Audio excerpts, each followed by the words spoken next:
Good evening. The crisis in the Met continued today with a row over the resignation of Met Police Commissioner Dame Cressida Dick. She handed in her notice last month, of course, after she was unable to convince Mayor Sadiq Khan that she could reform the Met. But today, the Home Secretary announced a formal review into whether the Mayor followed proper procedures, saying it warrants further scrutiny. But that move's angered City Hall, with sources telling us it was politically motivated and childish. That aside, the Commissioner's interim replacement was also announced today. But there'll be no firm replacement for months yet. Here's our political correspondent, Simon Harris. The Met's first woman commissioner arrived to a fanfare, but is leaving under a cloud. Dame Cressida Dick quit the role last month after a row with London's mayor. Sadiq Khan had demanded a shake-up of the force following a series of scandals and blunders. But the Home Secretary isn't happy and today ordered an inquiry. Sadiq Khan has been Mayor of London now for just over 6 years, and he's approaching his third Commissioner in the Metropolitan Police, he's already on his third Fire Commissioner and his second Transport Commissioner. I think there are questions to answer really about the management style of Sadiq Khan, and I think the only way to resolve this is to have the inquiry that the Home Secretary has initiated today. In a statement, Priti Patel said, the circumstances in which the outgoing MPS Commissioner is leaving her role warrant a closer look at the legislation which governs the suspension and removal of the Commissioner. I'm pleased to announce that Sir Tom Winsor will be undertaking a formal review into the circumstances and implications of Dame Cressida's departure. Sir Tom is the Chief Inspector of Constabulary, the government's police watchdog. Dame Cressida's departure has highlighted the awkward arrangement for hiring and firing London's police chief. In theory, it's in the gift of the Home Secretary. But it was the Mayor of London who triggered the Commissioner's resignation by saying he no longer had confidence in her. Sources close to the Mayor dismissed the Home Secretary's new inquiry as a politically motivated and childish waste of taxpayers' money. Regardless of what the outcome is of this independent review in terms of what the government have now initiated, the fact is the Commissioner has got to go. The decision has been made by her and also by the people of London, really. Dame Cressida will leave Scotland Yard next month. A new Commissioner should be appointed in the summer. On one thing, the Home Secretary and the Mayor do agree. Whoever replaces her has work to do to regain the public's trust in London's police force.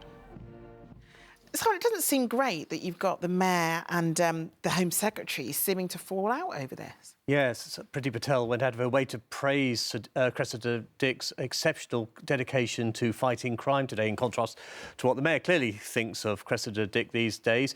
But the two do have to work together, even though it does appear that relations between City Hall and the Home Office are strained. Policing in London is a joint responsibility and acknowledged today by the Home Secretary. She will take into account the Mayor's views when appointing that new Commissioner. In the meantime, Sir Steve House, Cressida Dick's deputy, will stand in until the new appointment. All right, thanks very much, Simon. Good evening. The Metropolitan Police has concluded lockdown rules in London were broken in the very buildings in which those rules were set. 20 fines will be handed out for parties and gatherings held in Whitehall when we were all being told to limit who we saw to stop the spread of coronavirus. But Number 10 is still insisting Boris Johnson did not mislead MPs when he defended the goings-on in Downing Street. Our political correspondent Simon Harris has been speaking to those who lost relatives to COVID and for whom this is yet more evidence the Prime Minister should resign.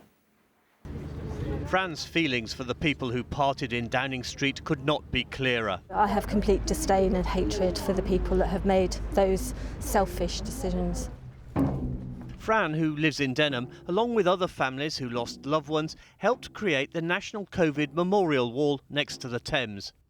Fran's husband Steve had prostate cancer. Just days after their wedding, he tested positive for COVID and died 3 weeks later. Like any decent person, I'm just disgusted that the people over in Downing Street saw fit to do what they liked while we had restricted numbers at funerals. We weren't allowed to be with people as they were dying. People were separated from the people they loved and we all followed the law. And it was the law that was broken, not just a rule. The bereaved families came back to the memorial wall today to mark its first anniversary. The timing of the announcement from Scotland Yard wasn't lost on them.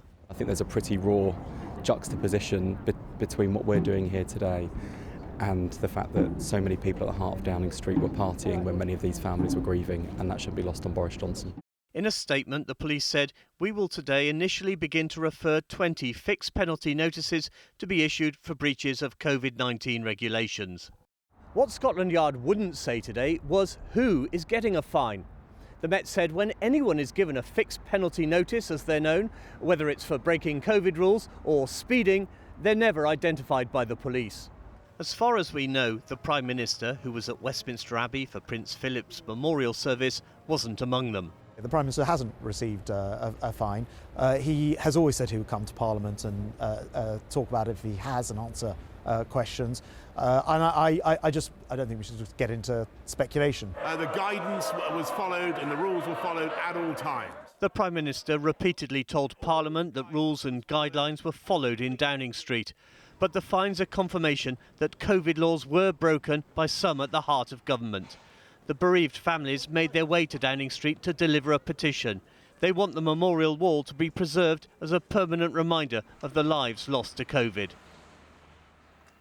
Simon, this is just the first batch of fines going out, but are we ever going to find out who they've gone to? Well, the Met says it's following guidelines issued by the College of Policing, which essentially say anyone who's fined isn't named or shamed publicly by the police unless there's a court case. And because these are fixed penalty notices, there are no court proceedings, even though offences have been committed. So the only way we're likely to find out who's been fined is if, A, they publicly declare it themselves, unlikely, or there's a leak, which is possible. We do know that if the Prime Minister is fined, Downing Street will tell us, likewise with the Cabinet Secretary Simon Case. And these, of course, are just the first 20 fines, as you said. The police investigation continues, so there may be more. OK, Simon, thank you very much. Good evening. 12 years after Tracy Connolly was first sent to prison for her part in her son's death, the mother of baby P was told today she would be let out of prison. Baby Peter suffered more than 50 injuries in his short life, dying at just 17 months old. It is Connolly's fourth attempt at getting out, but just hours after the decision was announced, the Justice Secretary said he would ask the parole board to reconsider. Our political correspondent Simon Harris has more. His name was Peter, but for a while the public only knew him as Baby P. It's how he's remembered on a memorial at the North London cemetery where his ashes were scattered. Peter Connolly was just 17 months old when he was found dead in his cot at a house in Tottenham. He had more than 50 injuries, including broken bones. His mother, Tracy Connolly, was one of 3 people found guilty of the sadistic killing of the little boy. In 2009, she was jailed indefinitely at the Old Bailey, but learnt today she could soon be free. The decision to recommend Connolly's release follows a 2-day hearing before the parole board earlier this month.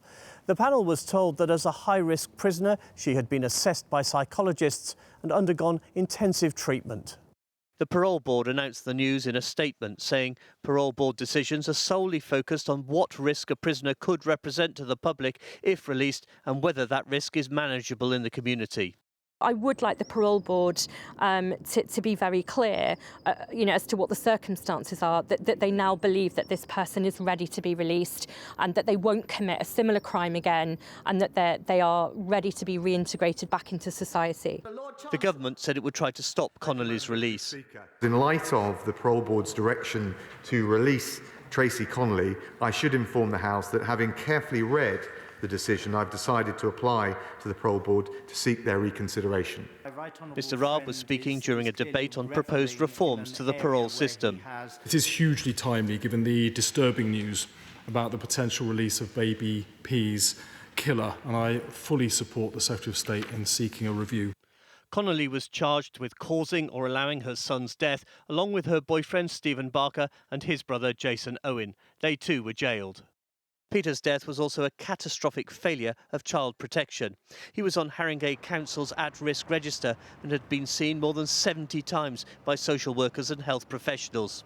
If his mother is released, it's her fourth attempt at parole. She'll wear an electronic tag, be under a curfew and, according to the parole board, be closely monitored. Simon Harris, ITV News, Muswell Hill.